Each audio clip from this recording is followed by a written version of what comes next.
Okay, so when it comes to shipping, unless you're in the trenches day in and day out, eating, breathing, sleeping, shipping, there's really a lot of factors to the cost of shipping that many times we may not realize or we may fail to factor in when we're making these business decisions. So today, that's exactly what we'll be talking about.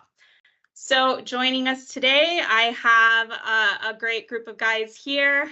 Devin Johnson, CEO of ShipNetwork. We have Scott Riddle, our Chief Operating Officer.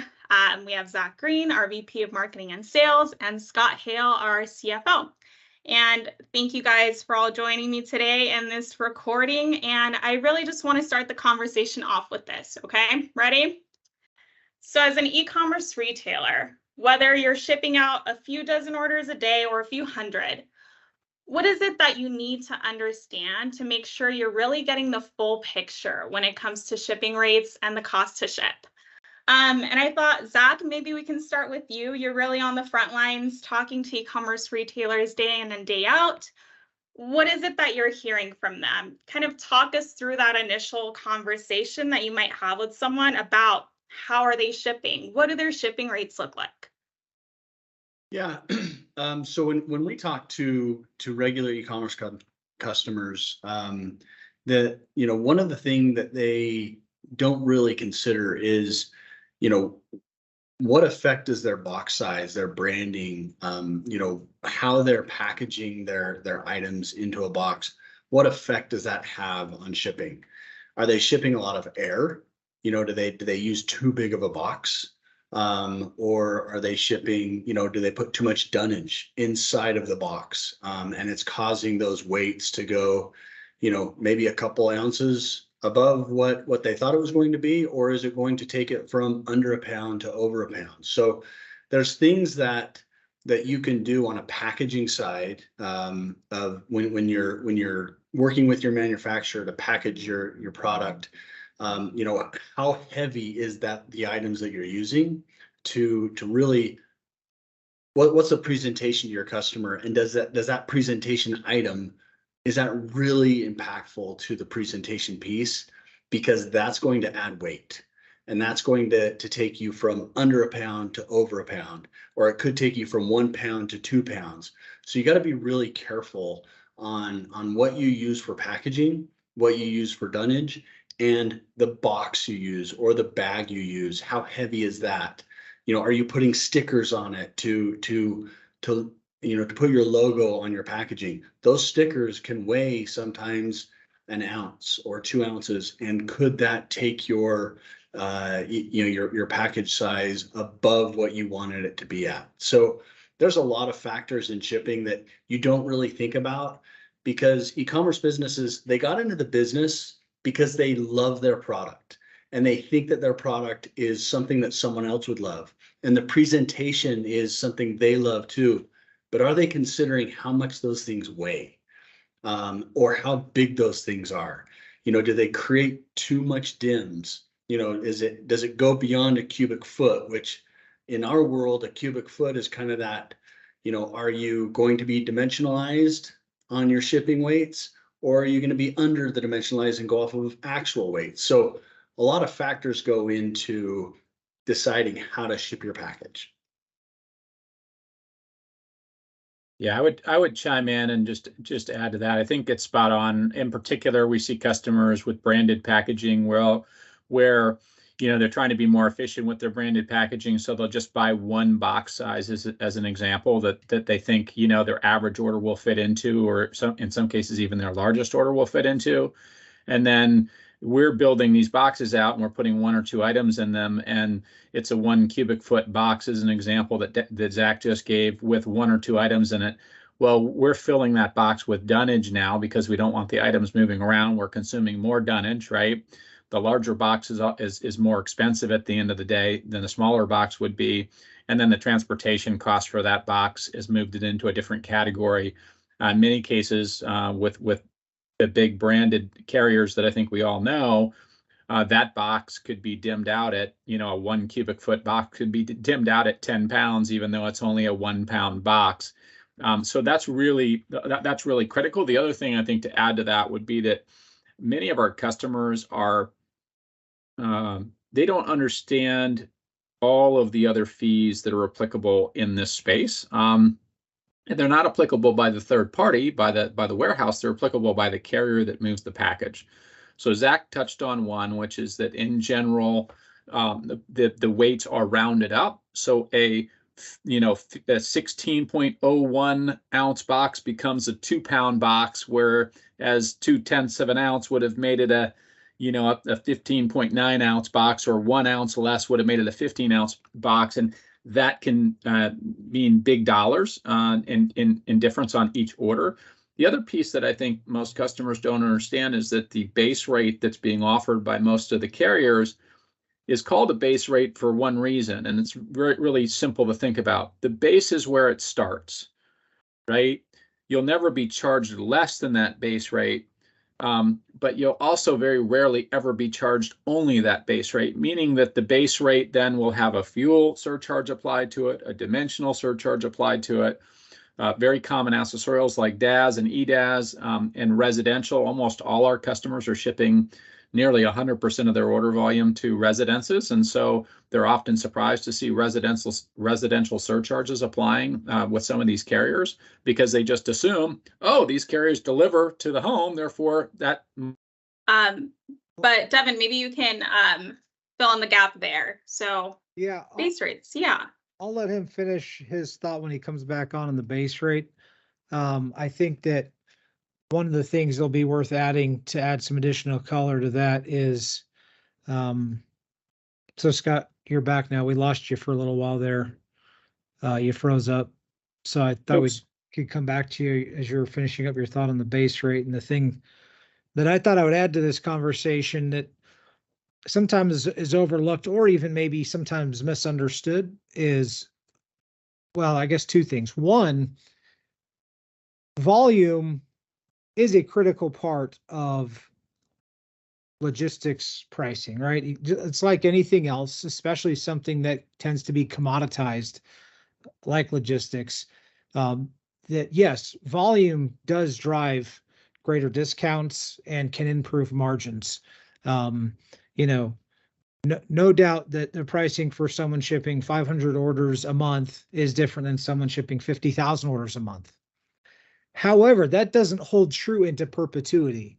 And if just because I'm shipping 25,000 orders a month and grow to 100,000 orders a month, that doesn't necessarily mean my shipping costs are going to improve by 300% just because my volume's improved by 300%. And so at some point you do get to a floor or close to a floor where the marginal, the increase based on volume becomes very marginal, because you get to a floor where that flips from a carrier being able to move your packages and then not. And so when you start pressing up against that wall and you start getting close to that floor, there are still maneuvers to make. You just got to get more creative. You also have to make investments in other areas. So just one example of that I think we need to continue to invest in and improve on is, we have a network of these 12 facilities that allow for us to look at a customer's zonal distribution and optimize their particular shipping profile, to take as much advantage as we can to that kind of zonal distribution. And you find a floor there also. Like, you get to a point where, look, there may not be much of a lift going from 4 facilities to 6, or 6 facilities to 8, or 8 facilities to 12. That's all sort of dictated on the density of your particular distribution patterns. It very much could mean that going from 4 facilities to 7 moves the needle an enormous amount, but it also may not. And so understanding that profile, understanding that distribution characteristic, and having the ability to optimize for it is critical, especially if you're getting to that point where, hey, I'm shipping 100,000 orders a month. I'm now at 150,000 orders a month. That's a 50% increase. That's a big deal.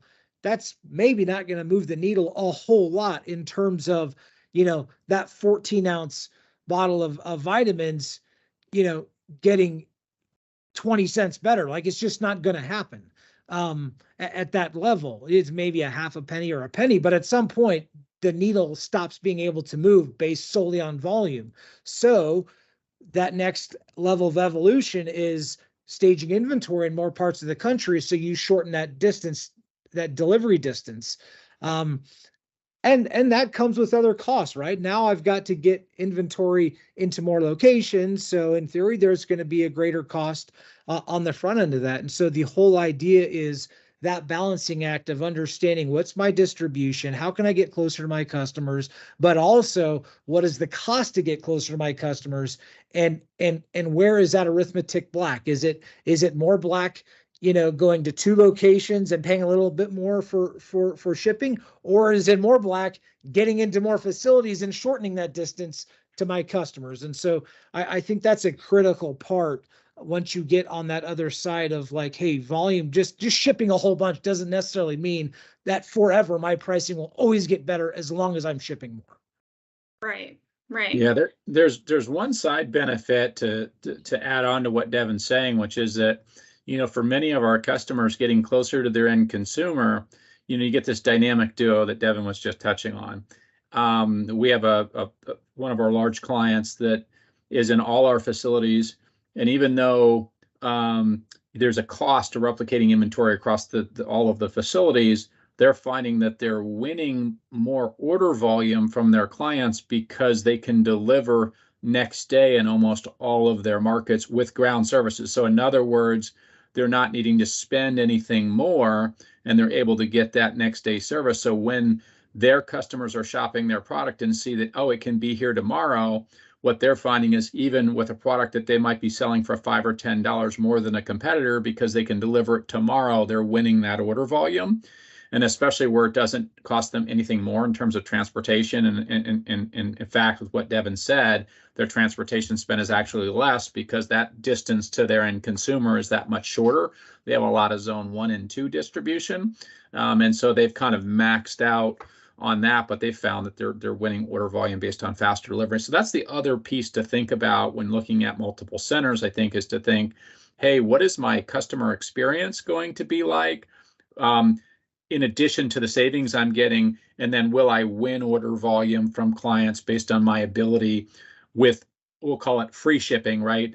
I'm not needing to upgrade the shipping, but can I get that, can I win that customer order just based on speed of delivery? I think we've all at home, right, looked at something and looked at 2 similarly priced items. Maybe one's $2 or $3 more, but that $2 or $3 more one can be delivered tomorrow morning to my house versus the $2 or $3 less one that's delivered 3 days from now. And you go, hey, for $2, I'll go ahead and get the one that's going to get here tomorrow.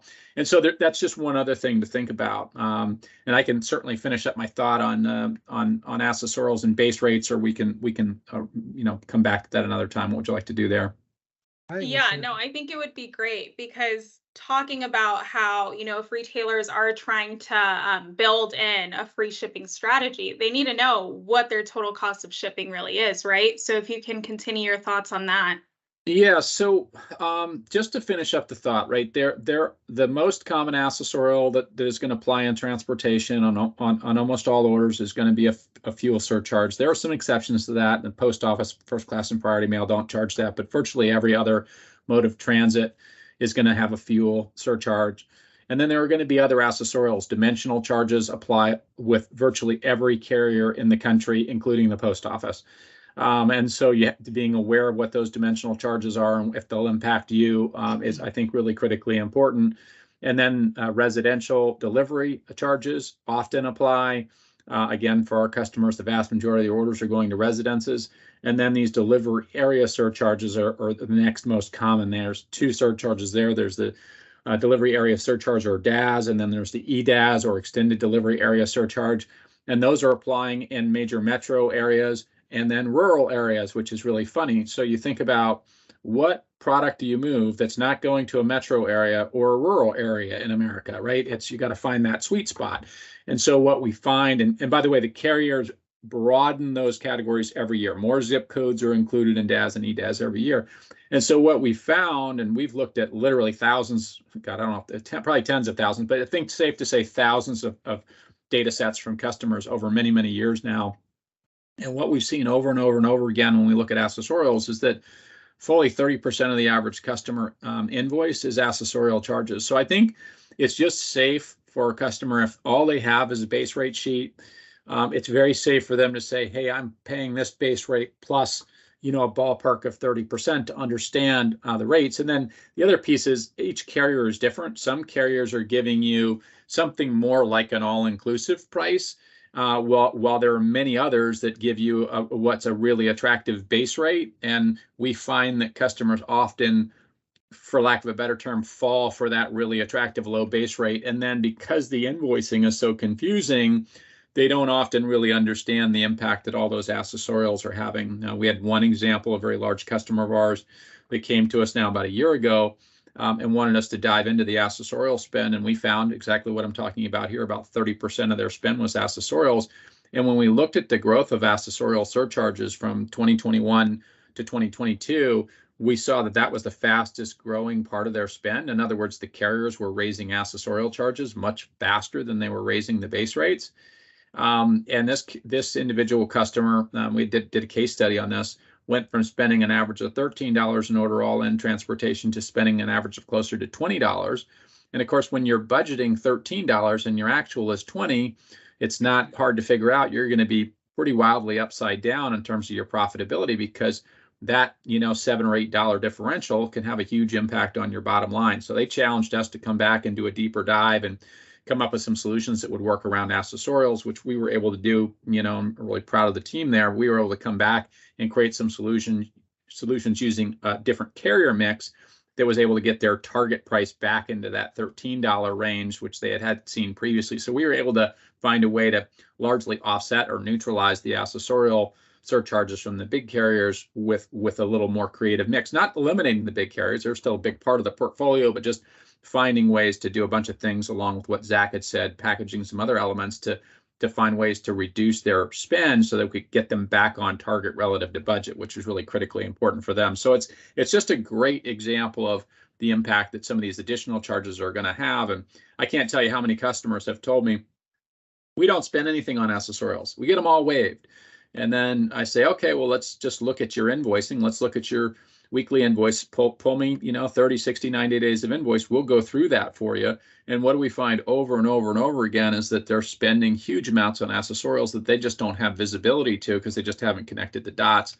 And so that's kind of where the opportunity often is and looking at this, but it's really, really critically important for folks in this space to understand the impact that those charges will have minimally to start to budget for them. And then if you're going to find some way to pass those charges on to the consignee your customer is ordering, well, if you don't know what all the full impact of those will be, it's very, very difficult to recover them. And if I could just add one more thing, in speaking with the customer, one additional item, once you kind of understand what some of your accessorials are and what your base rate is and kind of what your all-in price is, the e-commerce business has a little bit of control on the front end at the point of checkout to set a proper expectation. So, if they are in one facility or multiple facilities and they know the average transit time based on the transit method or the cost coming out of that location. So if they're in 4 locations and they can go ground and get, a 3 to 5 day delivery from every location, but by using ground, then they have the opportunity to offer multiple ship methods at the point of checkout and set an expectation for the consignee. The consignee is the one that's buying the product. The e-commerce business can set an expectation at the point of checkout by listing different ship methods for the consignee to choose from. And the faster the ship method, there might be an extra fee. And that extra fee, they could add a little bit to that if they know their costs are all in costs. They could start adding to that to create a little bit of margin on the shipping side as well. But while doing that, they're setting the expectation. So if I offer free shipping, but I've got 3 other options that are more priority or faster shipping, then I have essentially said to you, if you want free shipping, you've got to wait a little bit. And if they choose free, they know that they need to wait a little bit, and they're not going to be expecting their package to arrive tomorrow. So because they know at the point of checkout, they had the option to choose the faster, and they didn't elect to do that. They didn't pay for it. And so there is some expectations that you can set as a e-commerce business owner at the point of checkout to make sure that your customers have a good experience with buying your product. And it's not just, where's my product located and what fulfillment centers and what locations. It's also at the point of checkout, giving customers options gives them the ability to set their own expectations of when to receive their package. Yeah, that's a great point. And if I can add just one additional piece as well, when you look at the spend profile of a typical e-commerce business, about 70% of the spend is on the shipping side. So when you're talking to your typical 3PL provider, a lot of times the focus is on the kind of pick and pack fees, the fulfillment fees, kind of the concept that they'll ship same day, low air rates. But those concepts are important. Some are, better than others on those concepts. But as far as the cost and the customer experience, the shipping aspect, how well that 3PL is able to manage all of these concepts that have been discussed, help provide consulting in the packaging size, be able to navigate all the accessorial fees, have at their fingertips a whole bunch of different carrier networks and technology to optimize volume through those networks. On the giving options to ship, get the packages delivered next day versus 2 days, or economy options. Having all of those options available, that's where you're going to have the biggest bang for your buck in saving in cost if your 3PL is good at that portion of their business and managing your volume. But that's also going to have the biggest impact on your customer, right? As far as kind of the shipping experience, the tracking, kind of all of that. So that's one of the reasons that this conversation has really been focused on that portion of the spend. Yeah, and just to build on that, I mean, there's two critical elements, right? One is the ability to ship the items the same day they come in, and what percentage of orders go out same day. I think it's really critical because, a consumer places an order, and to see that item is shipped confirmed that day, and then of course that transportation experience. And fully 75% of the average customer's expense in this business is going to be transportation related. Only 25 is going to be on the inside the 4 walls. And so, to Scott's point, spending huge amounts of time, energy, and effort haggling over, 1 penny on a picking fee that might impact your annual spend by the tune of $2,000 or something, where you're not paying attention to a transportation cost item that might end up costing you, $20 or $30 or $40,000. And so it doesn't mean you shouldn't look at the 2 cents over here. It just is, hey, make sure this piece on shipping is really dialed in, and make sure you have what you need there first, because those pieces are going to be able to move the needle in a much bigger way relative to your total spend than the 1 cent or 2 cent on the pick fee or the put away fee or whatever it might be. Yeah, that's a really great point that you brought up, Scott Hale, about customer experience and the service performance. And that's something that we briefly touched on a few weeks back as well. That is often one of those questions that isn't really thought about too much by our retailers, by our clients, is posing that question of, how is your carrier performing? How do you make sure that you have this great shipping strategy in place, but how do you make sure that it's actually delivering on your customers' expectations? And how do you kind of protect those transit times to make sure they're getting the shipping experience you intend for them? Any thoughts there? Well, I'll jump in on that one. I think the first piece that's really critically important, and this is a missed opportunity for most of our customers. When I ask customers, that we don't have, prospects that we're looking at about how their carrier is performing, what do you think I hear most often? Oh, they're doing great. They're excellent. And what does that really mean? What is the on-time service percentage? Even when we're looking at, a product in our portfolio, call it first class or priority mail, which are the most often consumed, kind of carrier ship methods. And we ask customers how they're performing. They say they're great. And we look at the data, what we find is that, first class, as an example, is usually performing around, let's just call it 92 or 93% on time. Priority mail, maybe 94 or 95% on time. And so I think if we start with what are we trying to accomplish and what does success look like, right? For example, if my target was 90% on time and I'm 92% on time, I would say, hey, that's a success. But if I started without understanding what success looked like and I told you I'm 92% on time, you might think, well, that's a failure because you're supposed to be 100% on time and you're 8% short, when in fact our target was 90% and we're 92%. So we're exceeding expectations. So I think understanding what we're trying to accomplish from a client experience relative to transit performance is really critically important. And then how do we build a solution that will meet or exceed that transit performance expectation is obviously the next step. And then the follow on to that is reporting analytics on an ongoing and regular basis to be able to say, hey, are we meeting that standard or not? And if we are, great. If we're not, what changes need to be made in order to be able to meet that service level expectation? But if you don't have a reasonable or realistic target out of the gate, then it's very difficult to know if you're succeeding. Great. Before I move on to the next question, anything else that Devin, Zach, Scott Hale, you want to add to that? No. Okay, so let's say that we do have, a retailer that we're talking to. Maybe historically they've only ever worked with one carrier, and that's who they ship with. Don't have any great issues with them. However, they are looking to expand their portfolio. What would be your guidance there? How should they go about, vetting other carrier options or building a new shipping strategy that does involve multiple carriers and multiple shipping methods?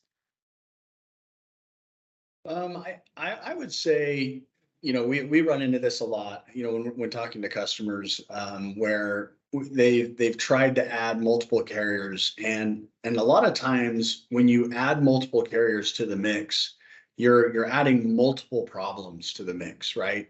Not every carrier has the same invoice format.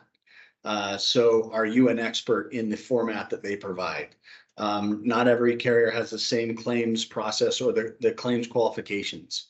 Not every carrier charges the exact same accessorials like talked about earlier. They don't charge it the same way.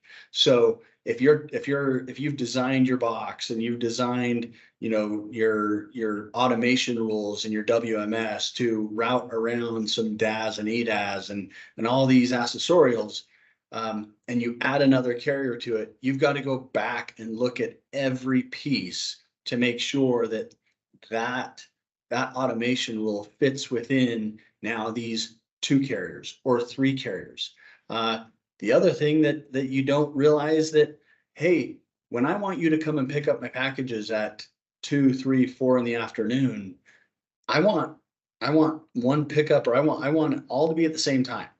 And do I have multiple docks, or do I have one dock space?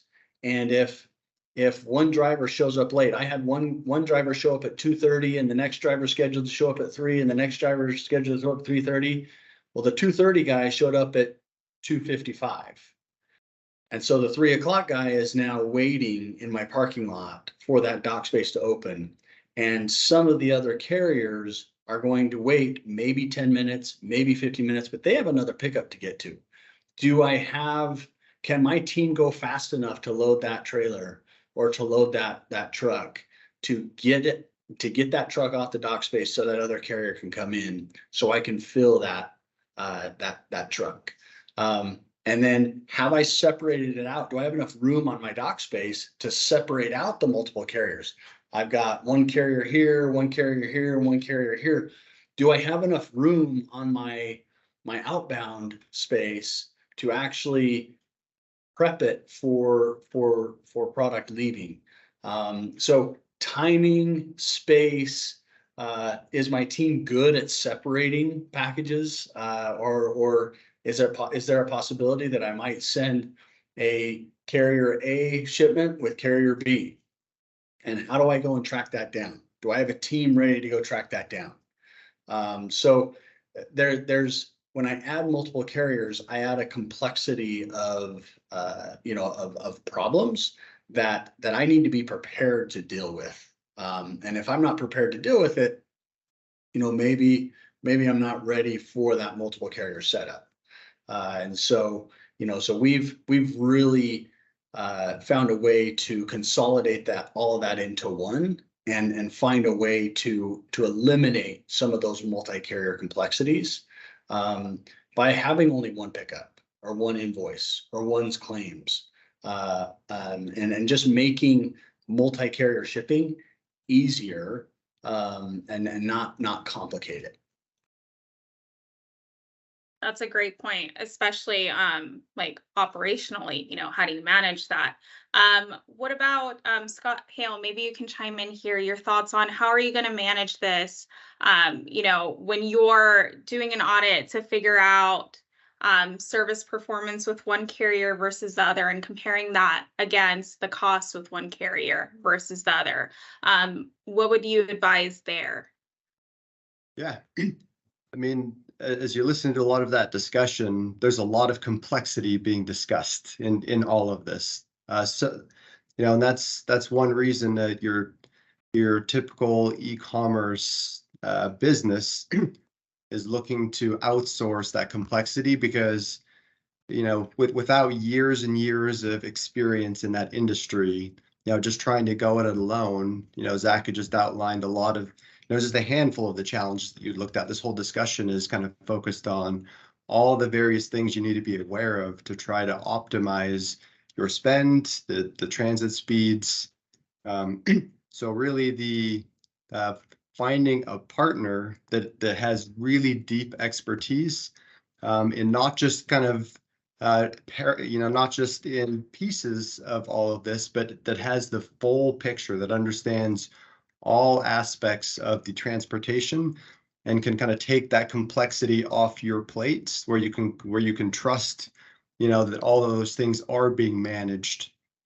I think is one of the true keys here. As far as the multi-carrier concept, this has all been alluded to. Devin spoke to it really well. That when you have all your volume with one carrier, that's the simplest solution, but that by definition is going to be sub-optimized, because that one carrier is going to, maybe they're going to be better or more cost effective for your heavier packages, but quite likely they're going to be more expensive for your lighter packages, or they may be better for one carrier may avoid or not have really egregious dimension fees or oversize fees. There's just all of these various kind of pieces where each carrier is going to be better than another carrier. But because of all that complexity, it really is fine. When you're going out to market, it's asking these questions, just kind of understanding enough of this to be able to ask, hey, I'm looking for a partner that understands, these various concepts we've been talking about. It can help me navigate them, can help me optimize my volume through multiple networks, can simplify the invoicing. One area that we haven't hit on is there's commonly errors that come through in the invoicing. That's actually very common.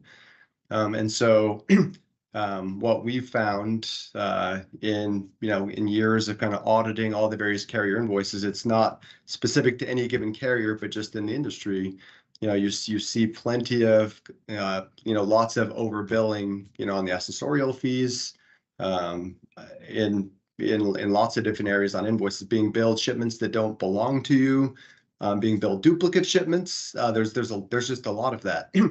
So also, making sure that the partner you're selecting is going to be helping you navigate that. It's going to be, helping audit all of that data, and it's going to provide a high level of confidence to you that the invoice coming through has been looked at, is clean, is audited, that there's not overbilling that invoice. Would be kind of just another line of questioning in making sure you're selecting or finding a provider that can help you navigate that complexity. Yeah, and I would just say if you've ever looked at an invoice from one of the big carriers, you'll start to understand that it's very difficult to reconcile carrier invoices. And then to the degree that you have multiple carrier invoices, that complexity, as Zach touched on and Hale alluded to as well, gets that much more difficult. And one of the opportunities in this space that we see routinely is that 3PLs often don't do or are not very robust around the carrier invoice reconciliation process that Scott is talking about. So this saying, hey, what did we call for versus what did we get? Do they match up? Does the carrier rate match up? Does the accessorial match up? Do the dimensional charges match up with the actual dimensions of the package? Do we have the data set on the weight and volume of the package going out? Does that match with what the carrier is billing us, etc.? We find that that's a weak spot just in general in the 3PL space. We've invested a huge amount in on the technology side for carrier reconciliation. That's allowed us to be able to really understand carrier invoicing so that we can control it and we can make sure that it's accurate. Obviously, we're not perfect, but we catch a huge number of errors through that audit process that then don't get passed on to our customers because we're able to dispute them with the carrier. And I think Hale makes a really, really good point that alone can provide substantial savings to the average customer. That's a great point. So I want to keep this shorter. We've said so much. We've shared a lot of information, and I know that someone, again, who is not as familiar yet with all of the intricacies of shipping and really understanding everything that's involved, this could be potentially a little bit overwhelming. Devin, if you want to just close this out with maybe your advice for someone who is trying to tackle this beast of, putting together a more optimized shipping strategy, where should they start? What would be their first steps you'd recommend? Well, I think the first step is understanding your own business first, because it's going to be very easy to ignorantly misstep or not appropriately negotiate or not understand where something looks good over here, but it's being made up over here. So I think the first step is understanding your own business and or having access to data to provide someone that can help you understand that. So I think that's the baseline. And then once you understand, what is the profile of my shipping characteristics, just simple things, my volumes, where am I shipping to? Do I sell a product that's a particular, if all I'm selling is Dallas Cowboys memorabilia, I probably have a fairly repetitive part of the country that I'm shipping to, generally speaking. Most businesses aren't like that, but all of them have some sort of pattern. So understanding that, I think, is the baseline, right? And then you step into, most companies, they play this game of like, okay, I use FedEx for a while, and then I fill in the gaps with USPS, and the next year I'll go and try to get UPS to give me better rates. And if they do, I switch to UPS. And then after a couple of years, if I can save a few pennies, I switch back to FedEx. It's just this like kind of constant thing. But I think those days are going away. I think the carriers don't like playing those games, but I do also think that they also recognize like they're not the best at everything yet. And so there is a balance of, maintaining spend leverage and just because I'm shipping 1,000 a day and want to optimize, if I optimize across 10 carriers with 1,000 packages a day, now I'm shipping 100 a day with 10 of them, like I'm probably not going to get a real awesome look from them either, right? And so there is a balance, and there's more work into doing that distribution. And so I think stepping into that carefully, first understanding what is my business look like, what are the expectations of my clients, who are the providers that can hit those expectations, now what are the best economics to obtain and hit and meet those expectations. And now how do I step into automating that and doing it in a way where I'm not having to manage spreadsheets and manually do stuff and spend 4 days a week, you know, Monday through Thursday, just reconciling shipping stuff and getting customers billed. Like, that's not going to be effective either. And so understanding your business, understanding the expectations of my clients, understanding how to, what are my options to hit those expectations? What are the 20 options I have, and then starting going down to understand, okay, this is how I can automate that. This is how I can set that up without creating so much more work for myself that I'm stepping over a dime to go pick up a nickel. And so, Right. that's kind of the process. But I think the very first thing is understanding your own business so that you then know what you're starting with and what you have to deal with to begin with. All right. That's great. Before we close out, any closing thoughts? Scott Riddle, Scott Hale, Zach? I would just say that in the shipping world, a lot of times you get what you pay for. If you're willing to pay a lot, you can ship it next day. And if you can afford to pay, for next day, it's expensive, but it'll get there fast. And then the less you pay, the slower it gets. So I would just say that, shipping is, when it's free, it's not necessarily, or close to free, it's not super fast. But when it's really expensive, it's faster. So, so just remember that when you go to set the expectations on your website, that shipping is not necessarily a free item, but you can get as close to free as you can stomach, but it might take a little bit longer to get there. So you just got to set the right expectations. Yeah, I would Right. just say, be willing to remember it's iterative, right? You're nothing is perfect, and transportation is about as far from perfect as you're going to get in this space. There's just all sorts of things that can happen, from A to Z in transportation once that order leaves the warehouse. We're just getting through the winter season now, right? Winter weather and other factors, I think. But start with a realistic expectation and then get the data to understand how well you're meeting those targets. And then you continue to refine that dial until you're getting into that comfort zone, and recognize that even something that's performing in an outstanding rate, say 95% on time, well, 95% on time with 1,000 shipments, you're going to have 50 late shipments. That's a lot of potentially upset customers, even though you've got something that's performing at about as high a level as what you're going to see in the transportation space. And so that's the other important element to understand, is that even with something that performs at a high level, you're still going to have, a reasonable number, not percentage, but number of customers on an average week or month that may be getting an order slightly, delayed or late, or they're missing a scan event or whatever else it may be. That's just the nature of this business. So I think understanding that and having realistic expectations is also really critically important. And then really the most important, I think, is finding a partner that you have faith and trust in, that has tools and abilities and can work side by side with you to craft a solution that will meet your needs, and then can show you along the way that it's actually performing, to the standard and expectations that you've set. Yep. Just to piggyback off that, when you're trying to find that partner, just having enough of an understanding of these concepts that the questions to ask, right?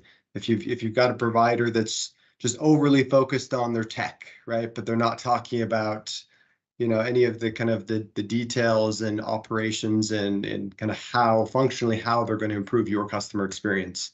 There's a reasonable chance that that's because they're technology first and haven't really mastered the operations side of all of this, right? So knowing and understanding the right questions to ask, so that when you're selecting that partner, you can find a partner that's going to be a good long-term fit. It's not fun to keep having to go back to market, if you don't find the partner that's meeting your needs. So you want to go in educated enough so you can ask the right questions, find a good partner that's going to be a long-term partner, and it's going to really help meet your needs in kind of all of the areas that have been discussed. That's great. So to summarize in a nutshell, I would say the biggest takeaway here is make sure you understand your business to every detail that you can, setting realistic expectations both for yourself and for your customers, making sure that you understand your shipping strategy. If you're starting off with a simple strategy, understanding what you're spending, what you're paying, what factors are involved, and then finding a great partner that's going to help you really fine tune that strategy and optimize it as much as you can. And then you'll really find success for both yourself as a retailer and for your customers, getting customers to be happy with their experience, coming back, referring others. Sounds great. Well, thank you so much, guys, for joining me today. I'm looking forward to a lot more of these. I would love to get some feedback from the listeners. What do they want to hear us talk about? What are some insights that we can provide to them? That's really going to help them make those tough business decisions moving forward.